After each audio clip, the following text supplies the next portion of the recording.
पिछले 9 महीने से बगैर चेयरमैन और मेंबरों के काम कर रहे कौमी अक़लियती कमीशन को अब बहरान से छुटकारा मिल सकता है, क्योंकि इस मामले में दिल्ली हाईकोर्ट ने नाराजगी जताते हुए मरकजी हुकूमत को नोटिस जारी किया है।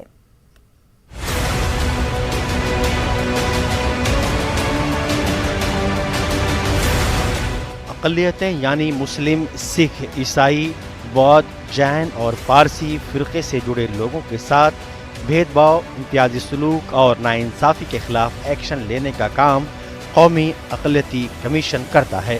अक़लियती वज़ारत के तहत आने वाले इस कमीशन में 7 मेंबरान होते हैं, लेकिन फ़िलहाल चेयरमैन और 5 मेंबरों के बगैर कमीशन काम कर रहा है। सिर्फ रुकन और vice chairman Atif Rashid commission को चला रहे हैं, तमाम तरह की जिम्मेदारी निभा रहे हैं। आतिफ रशीद ने पिछले 4 महीनों से वाइस चेयरमैन और एक्टिंग चेयरमैन के तौर पर अच्छा काम किया है। आतिफ रशीद बताते हैं कि कोरोना के दौर में भी कमीशन नहीं रुका। अलग अलग रियासतों का उन्होंने दौरा किया। 1700 केस पिछले 1 साल में आए, जिनमें से 1300 केसों को हल कर लिया गया है। देखिए, ऐसा है कि हमने अभी, वैसे तो हम इसको गिनते नहीं है कि हमने कितना काम करा कितना नहीं करा, लेकिन मैं 5 नवंबर को मैंने माइनॉरिटीज़ कमीशन का वाइस चेयरमैन में बना था और 5 नवंबर के से यहाँ चूँकि अभी कमीशन में चेयरमैन नहीं है, तो मैं ऑफिशिएटिंग चेयरमैन के नाते भी काम कर रहा हूँ। तब से 5 नवंबर से हमने हिमाचल प्रदेश पहले दौरा करा, फिर कर्नाटका का करा, केरला का करा, उसके बाद तमिलनाडु करा, फिर पौंडुचेरी करा, फिर तेलंगाना करा, फिर कर्नाटका करा। ऐसे 6 राज्यों के हमने दौरे करे हैं और कमीशन ने कुछ नए तरीके से काम करना शुरू करा है। जो कमीशन का बेसिकली काम है, सरकार का जो मूल मंत्र है, सबका साथ, सबका विकास और सबका विश्वास, उस विश्वास को अर्जित करने के लिए लगातार कमीशन अलग अलग राज्यों का दौरा कर रहा है और उसी कड़ी में 20 तारीख को हमारा राजस्थान का दौरा है, उसके बाद आंध्र प्रदेश का दौरा है। 4 महीने में टोटल 10 राज्य का दौरा हो जाएगा, वहाँ की समीक्षा हो जाएगी, वहाँ की तैयारी भी हो जाएगी। दरअसल 25 मई 2020 को कौमी अक़लियती कमीशन के चेयरमैन गयूरुल हसन रिजवी की मियाद पूरी हुई थी। चेयरमैन के साथ साथ 4 मेंबरान की भी मियाद मुकम्मल हुई। बाकी बचे आतिफ रशीद और सरदार मंजीत सिंह राय में से सरदार मंजीत सिंह राय को वाइस चेयरमैन बना दिया गया, लेकिन 25 अक्टूबर 2020 को मंजीत सिंह राय की भी मियाद मुकम्मल हो गई। बाकी बचे आखिरी रुकन आतिफ रशीद वाइस चेयरमैन के तौर पर अब तक कमीशन को चलाते आ रहे हैं। कह सकते हैं कि कमीशन में फिलहाल सिर्फ मुस्लिम फ़िरक़े की ही नुमाइंदगी हो रही है।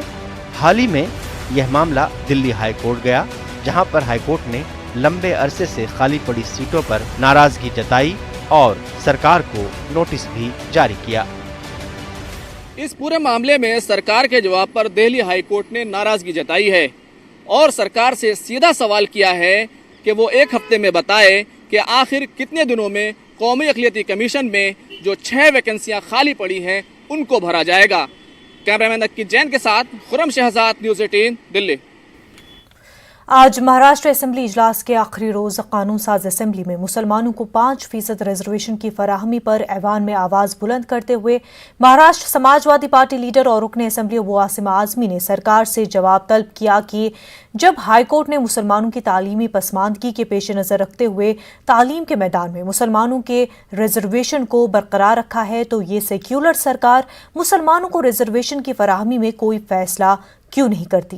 इसका जवाब सरकार को देना होगा। अबू आसिम आजमी ने असेंबली इजलास के पहले रोज भी मुस्लिम रिजर्वेशन की मांग की थी और सरकार को आड़े हाथों लिया था। अध्यक्ष महोदय, मुझे खुशी हुई कि मंत्री जी ने मराठा आरक्षण पर अहवाल पेश किया। अध्यक्ष महोदय, 5% मुस्लिम आरक्षण पे जो अध्यक्ष महोदय कोर्ट ने लीगल कर दिया है और इसी हाउस के मंत्री ने जब ये सरकार बनी तो कहा कि हम मुस्लिम रिजर्वेशन देने जा रहे हैं, बहुत खुशी मनाई गई। अध्यक्ष महोदय, समय बीतता जा रहा है, ये सरकार सेकुलर है और इस सरकार में बैठे हुए लोगों ने बार बार कहा था कि मुसलमानों को रिजर्वेशन 5% जो वीकेस्ट सेक्शन का है, जो हाई कोर्ट ने लीगल ठहराया है, उसे मिलना चाहिए। लेकिन बार बार बोलने के बाद भी आज तक रिजर्वेशन नहीं मिला। अध्यक्ष महोदय, इसकी वजह क्या है, क्यों नहीं मिल रहा है? एक समाज जो कमजोर है, जो माइनॉरिटी में है उसके साथ इस छत्रपति शिवाजी महाराज के राज्य में महाराष्ट्र में ये नाइंसाफी कबूल नहीं है हमें अध्यक्ष महोदय। हम डिमांड करना चाहते हैं कि आज आखिरी दिन है हाउस का, आज इसका अहवाल पेश किया जाए कि ये 5% रिजर्वेशन कब मिलेगा और नहीं मिलेगा तो क्यों नहीं मिलेगा, ये जवाब हमको चाहिए आज अध्यक्ष महोदय। आप हाउस को कहिए कि अभी इसका जवाब दे हमारे को। धन्यवाद आपका। मध्य प्रदेश में गुज़िश्ता 3 सालों में कई हुकूमतें तब्दील हो चुकी हैं, मगर इन 3 सालों में अक़लियतों और अक़लियती इदारों की सूरत बदलने का नाम नहीं ले रही। 2018 में शिवराज सिंह हुकूमत के आखिरी अयाम में अक़लियती इदारों की कमेटियों और सरबराहान की मुद्दतकार को जो ख़त्म हुई, उसके बाद हज कमेटी, वक्फ बोर्ड, मदरसा बोर्ड, अक़लियती तरक्याती मालियाती कॉरपोरेशन, अक़लियती कमीशन में किसी की तकर्रुरी नहीं की गई। अक़लियती इदारों में कमेटी और चेयरमैन के नहीं होने से अक़लियती तबके की मुश्किलात को देखते हुए समाजी तंजीमों ने साबिक़ा हुकूमत और मौजूदा हुकूमत के दरवाजे पर कई बार दस्तक दी, मगर अक़लियती तंजीमों की दरख्वास्त का कोई असर नहीं हुआ। अब समाजी तंजीमों ने मध्य प्रदेश की अक़लियतों के मसाइल के हल के लिए दिल्ली की जानिब कूच करने का फैसला किया है। पूरे मामले पर हमारे नुमाइंदे मेहताब आलम ने कौमी खिदमतगार कमेटी, सद्भावना मंच और मध्य प्रदेश जमीयत उलमा के जिम्मेदारान से खास बातचीत की। मध्य प्रदेश में 2018 से कई सरकारें बदल चुकी हैं, लेकिन अक़लियती इदारों की बात करें तो उनकी सूरत बदलने का नाम ले रही है। हज कमेटी की बात करें, मदरसा बोर्ड की बात करें, वक्फ बोर्ड की बात करें, अक़लियती कमीशन की या अक़लियती तरक्याती कॉरपोरेशन की बात करें, तो ऐसे तमाम इदारे जहाँ जिसका ताल्लुक अक़लियतों से बराह रास्त है, लेकिन यहाँ पर कुछ नहीं। और मुस्लिम तंजीमें उनको मेमोरेंडम दे देकर इदारों को थक चुके। हमारे साथ कुछ लोग मौजूद हैं, आइए उनसे जानते हैं कि क्या वजह है कि आप तमाम लोग बार बार मेमोरेंडम देते हैं और हुकूमत के कानों पर जू तक नहीं रह रही। बिस्मिल्लाहिर्रहमानिर्रहीम। देखिए, जमीयत उलमा मध्य प्रदेश के ज़रिए सदर जमीयत उलमा मध्य प्रदेश हाजी हारून साहब की क़यादत में कई बार जो है मेमोरेंडम दिए जा चुके हैं कि भोपाल और मध्य प्रदेश के जो अक़लियती इदारे हैं उसकी तश्कील नहीं हो रही है। इसकी वजह से जो है जो यहाँ के मुसलमानों के मसले हैं, चाहे मध्य प्रदेश मदरसा बोर्ड हो, चाहे वक्फ बोर्ड हो, हज कमेटी हो, सारे पेंडिंग में पड़े हैं। तश्कील की जाए, तश्कील की मुतालबा बार बार कर रहे हैं, लेकिन हुकूमत जो है सुनने को तैयार क्यों नहीं है? और आप लोग कई बार मेमोरेंडम भी सड़कों पर उतरे हैं। कई बार हम लोग मेमोरेंडम दे चुके हैं, लेकिन पता नहीं क्या बात है कि हुकूमत कमेटियों की तश्कील नहीं कर रही है। वक्फ बोर्ड, हज कमेटी और अल्पसंख्यक विभाग जो है तकरीबन समझ लीजिए अभी खाली पड़े हुए हैं। तो जब कमेटी नहीं होगी तो उसमें सुनवाई करेगा कौन? शिकायत करें तो आखिर किससे करें? शिकायत करें तो किससे करें? क्या वजह मानते हैं? ये हुकूमत की लापरवाही है। यहाँ की सरकार से कई मरतबा जमीयत उलमा के ज़रिए से मुतालबा किया गया है, लेकिन आज तक उन्होंने कोई जवाब भी नहीं दिया, ना कोई कार्रवाई की गई। अगर हम जाते भी हैं तो अब कहाँ जाएं, ये हमारी मजबूरी समझिए, कुछ भी समझिए, लेकिन इनको जागना चाहिए सरकार को कि कुछ न कुछ मुसलमानों के लिए करना चाहिए। खिदमत का कमेटी जो है उसके तमाम जिम्मेदार यहाँ पे मौजूद है, और इन लोगों ने एक नहीं जो है गुज़िश्ता 3 सालों की बात करें तो कई बार जो है अक़लियती इदारों को लेकर की तश्कील को लेकर हुकूमत के दरवाजे पर दस्तक दी, साबिक़ा हुकूमत में भी दस्तक दी, मौजूदा हुकूमत में भी बार बार दस्तक दे रहे हैं, लेकिन हुकूमत अब इनकी बात नहीं सुन रही है। तो अभी अपनी मुहिम को और तेज़ करते हुए दिल्ली की तरफ जाना चाहते हैं ताकि वहाँ से कुछ असर हो और यहाँ पर इदारों की तश्कील हो सके। कैमरामैन मोहसिन खान के साथ मेहताब आलम, न्यूज़ 18 उर्दू, भोपाल। सिमी के कारकुनान के नाम पर गुजरात के सूरत में पकड़े गए 127 अफराद को 20 साल बाद सूरत की सेशन कोर्ट से बाइज्जत बरी किया गया है।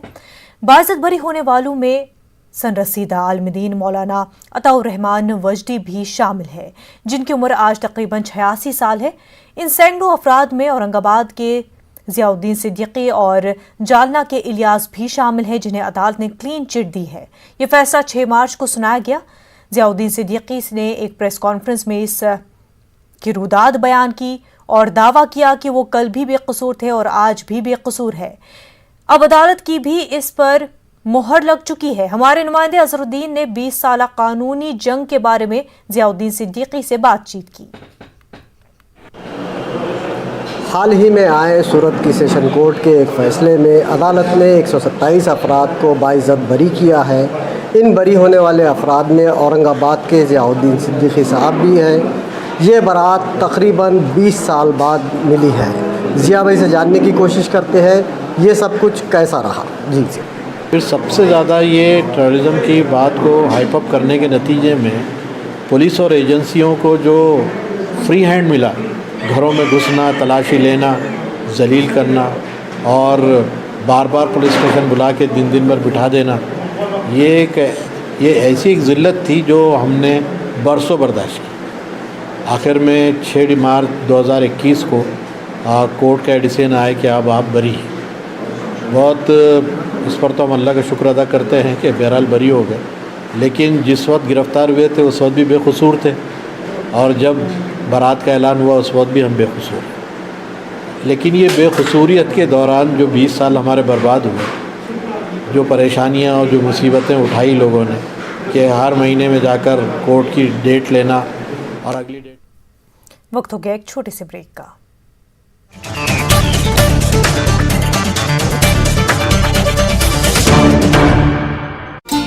सत्तर बरसों से टेस्ट और एनर्जी, या फिर अपना हुनर दिखाइए, वीडियो बनाइए और हम तक पहुंचाइए और घर बैठे बनिए स्टार।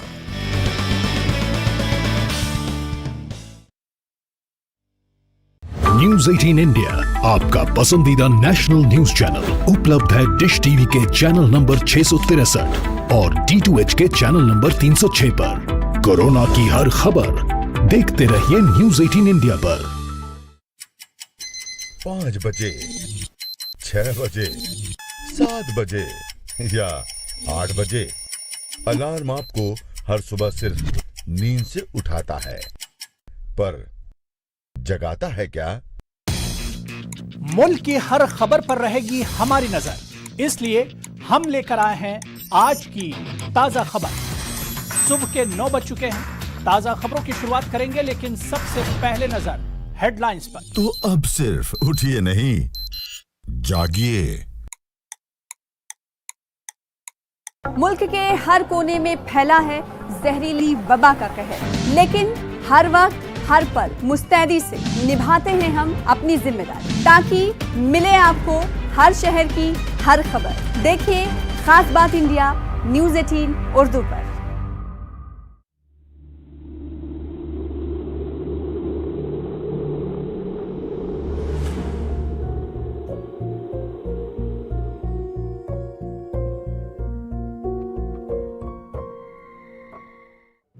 नेटवर्क 18 ला रहा है इस दौर की सबसे बड़ी खबर, कोरोना से सबसे बड़ी जंग। 1200 रिपोर्टर, 20 चैनल और 15 भाषाएं। हम बाहर निकलते हैं ताकि आप घर पर रह सकें। 55 करोड़ दर्शकों के भरोसे का शुक्रिया। नेटवर्क 18 ग्रुप, भारत का सबसे बड़ा मीडिया नेटवर्क।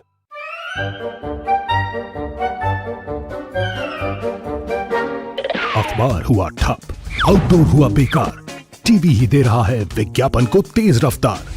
करोड़ों दर्शकों तक न्यूज 18 पहुंचाएगा आपका ऐड। बाद आपका खैर मकदम है। नंदीग्राम में ममता बनर्जी जख्मी हो गई, उनके पैर में चोट लगी है।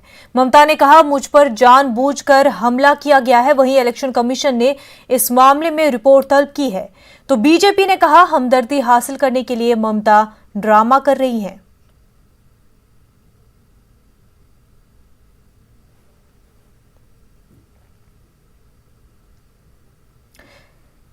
कोलकाता से हमारे नुमाइंदे सोमनाथ बैनर्जी हमारे साथ जुड़ चुके हैं। सोमनाथ, पूरा मामला है क्या, तफसीलात से बताएं।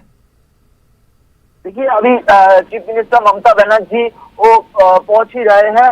हम जो देख रहे हैं अभी ममता बनर्जी अभी एसएसकेएम जो हॉस्पिटल है वो एसएसकेएम हॉस्पिटल घुस रहे हैं ममता बनर्जी, क्योंकि उसके पाँव में चोट लगी है। और अभी कॉन्वॉय, अभी सीएम का जो कॉन्वॉय है वो कॉन्वॉय अभी एसएसकेएम हॉस्पिटल घुस रहा है। आपको इंफॉर्मेशन दे सकूं, 2C Woodburn block, SSKM hospital का वुडबर्न ब्लॉक में वहां पे सीएम को रखा जाएगा अभी थोड़ा सा ऑब्जर्वेशन के लिए। अभी सीएम का जो कॉन्वॉय है वो एसएसकेएम में अंदर में जा रहा है। ये विजुअल हमको देखने के लिए मिल रहा है। और अभी जो आपने जो दिखाई है, शाम को 6:30 बजे नंदीग्राम से स्टार्ट किया था। Chief minister Mamata Banerjee SSKM hospital क्योंकि जाएंगे, एसएसकेएम हॉस्पिटल जाएंगे, तो इसलिए चीफ मिनिस्टर नंदीग्राम से शाम को 6:30 बजे स्टार्ट किया है। अभी एसएसकेएम पहुंचा है। पूरा रास्ता को, पूरे रोड को ग्रीन जोन करके रखा हुआ था, क्योंकि ममता बनर्जी को चोट लगा था, पाँव में चोट है, तबीयत भी अच्छा नहीं था, इसलिए डॉक्टर के साथ भी बात किया। ममता बनर्जी का जो सिक्योरिटी है, जो चीफ सिक्योरिटी है सीएम का, जो उसने बात किया डॉक्टर के साथ। अभी सोमराज, पैर में चोट लगी है ममता बनर्जी की, चोट किस वजह से लगी?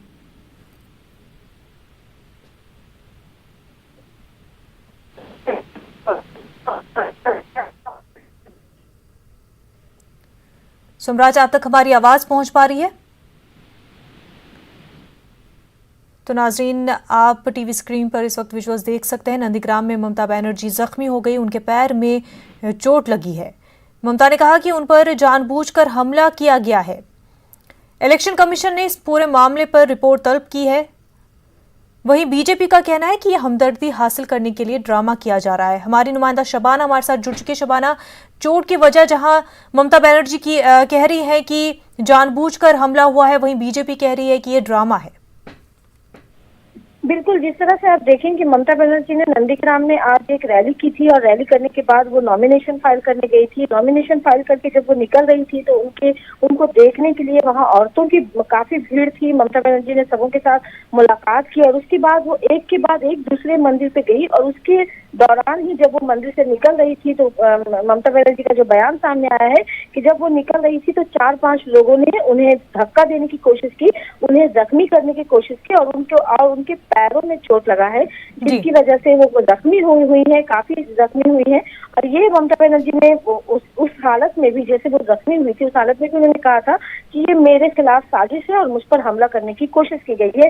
जैसे ही ममता बनर्जी के जख्मी होने की खबर आम हुई है, लोगों का गुस्सा देखने को मिल रहा है। पूरी रियासत में लोग एहतजाज कर रहे हैं और ममता बनर्जी को नंदीग्राम से कोलकाता लाया गया है। यहाँ एक nursing home, Belvieu nursing home, जो गैर सरकारी नर्सिंग होम है, वहाँ अलर्ट किया गया था और सरकारी अस्पताल जो SSKM अस्पताल है, वहाँ तमाम इंतजाम किए गए थे। तो ममता बनर्जी नंदीग्राम से डायरेक्ट वो SSKM अस्पताल आई है, वहाँ उनका मुआयना होगा और उनका इलाज होगा।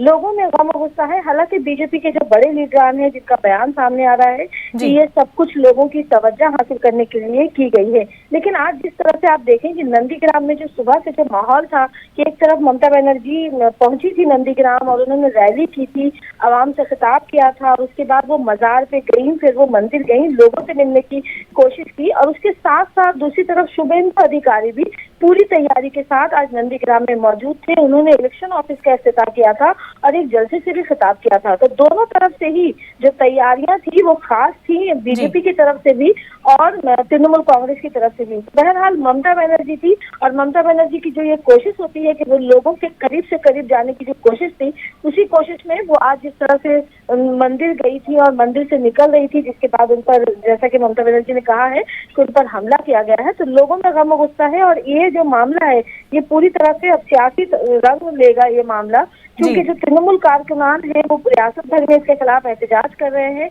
ममता बनर्जी को अभी कोलकाता के SSKM अस्पताल में लाया गया है, डॉक्टरों के साथ उनकी बातचीत हुई है और अब जो है उनकी हालत कैसी है वो देखने के बाद ही फैसला लिया जाएगा कि उनका इलाज जो है वो, इलाज तो शुरू कर दिया गया है, लेकिन वो अस्पताल में रहेंगी और कितने दिनों तक रहेंगी और किस तरह से एक पूरी डॉक्टरों की एक टीम बनाई जाएगी और उसके बाद जो है वो मीडिया के सामने बातें आएंगी कि उनका जो चोट है वो कितनी गहरी है और किस तरह से उन्हें ठीक होने में कितना वक्त लगेगा। जी बिल्कुल शबाना, ममता बनर्जी का कहना है कि कुछ लोगों ने उन्हें जानबूझकर धक्का दिया है, वही क्या उनके साथ सिक्योरिटी नहीं थी?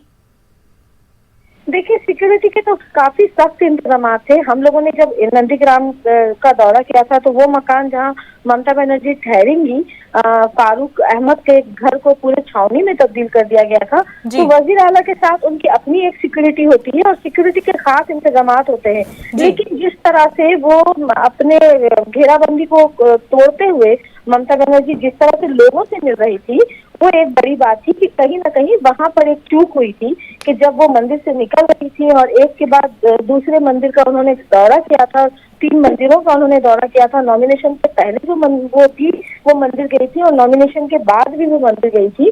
तो उसके बाद जिस तरह से मंदिर से निकलने के बाद जो लोगों का एक जिस तरह से जोश था वजीर आला को देखने के लिए जिस तरह से लोग खड़े हुए थे, खासकर खवातीन की एक बड़ी तादाद थी जो हाथों में फूल लेकर वजीर आला ममता बनर्जी के इस्तकबाल के लिए खड़ी थी, तो उनके करीब जाने की कोशिश वजीर आला ममता बनर्जी की थी, क्योंकि हमने देखा है वो तस्वीरें भी जब ममता बनर्जी चाय के स्टॉल में खड़ी हो जाती हैं और वहाँ जो है उन्होंने लोगों के लिए चाय सर्व किया और कहा कि वो यहाँ के ही बेटी हैं और वो लोगों के लिए ही काम करने के लिए आई हैं। तो जिस तरह से लोगों से जो मिलने का जो नाता जोड़ने का जो सिलसिला था वो ममता बनर्जी रखना चाहती थी, और यही पर शायद सिक्योरिटी की कोई चूक हुई है, जो दूसरे लोगों को, जैसा कि ममता बनर्जी बार बार कह रही है कि उनके ऊपर हमला किया गया है, तो शायद अगर ये जिस तरह से ममता बनर्जी कहा है कि उनके ऊपर हमला किया गया, तो यही कहीं पर एक चूक हुई होगी सिक्योरिटी की, जब वो आम लोगों से मिल रही थी और दूसरे लोगों को, जैसा कि ममता बनर्जी कह रही है कि उनके ऊपर हमला हुआ है, वो मौका मिला होगा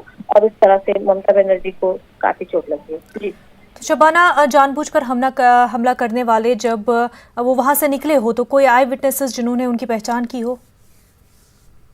ममता बनर्जी जब मंदिर से निकलकर लोगों से मिल रही थी तो ऐसे ही लोगों का एक बड़ा हुजूम था, लोगों की बड़ी तादाद थी, और उसी बीच में जैसा कि ममता बनर्जी ने कहा है कि 4-5 लोगों ने उन्हें धक्का देने की कोशिश की है, तो अब तक वो आइडेंटिफाई नहीं हो पाया है, लेकिन कुछ लोगों को शक की बुनियाद पर पूछताछ की जा रही है। और जिस तरह से लोगों को समझ नहीं आया कि ये कब और कैसे इस तरह का मामला हो गया, क्योंकि पैर में चोट लगी है, जो निचला हिस्सा होता है जिस्म का, तो उस वक्त जो है वो जब पैर में चोट लगी थी, कुछ लोग उनके पैर पकड़कर, बंगाली जो कल्चर है उसमें आशीर्वाद लेने का एक कल्चर है कि लोग जो है वो पैर छूकर जो है वो आशीर्वाद लेते हैं, तो ऐसी ही कोशिश हुई होगी मेरे ख्याल से कि इस तरह की कोशिश हुई होगी कि कुछ लोग आशीर्वाद लेने की नियत से आगे बढ़े होंगे, और ये भी एक कॉन्सिक्वेंसी, जैसा कि ममता बनर्जी कह रही है बार बार कि उन्हें साजिश के तहत उन पर जो है हमला किया गया, तो अगर साजिश हुई है जैसा कि ममता बनर्जी कह रही है, वो वही जो था कि वो आशीर्वाद लेने का जो कल्चर है, बंगाल का कल्चर,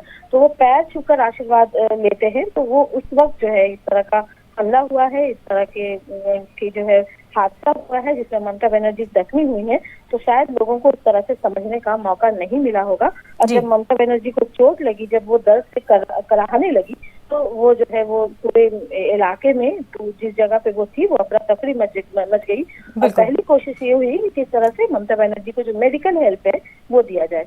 बिल्कुल शबाना, बेहद शुक्रिया आपका तमाम तर तफसीलात के लिए। नाज़रीन, वक्त हो गया एक छोटे से ब्रेक का।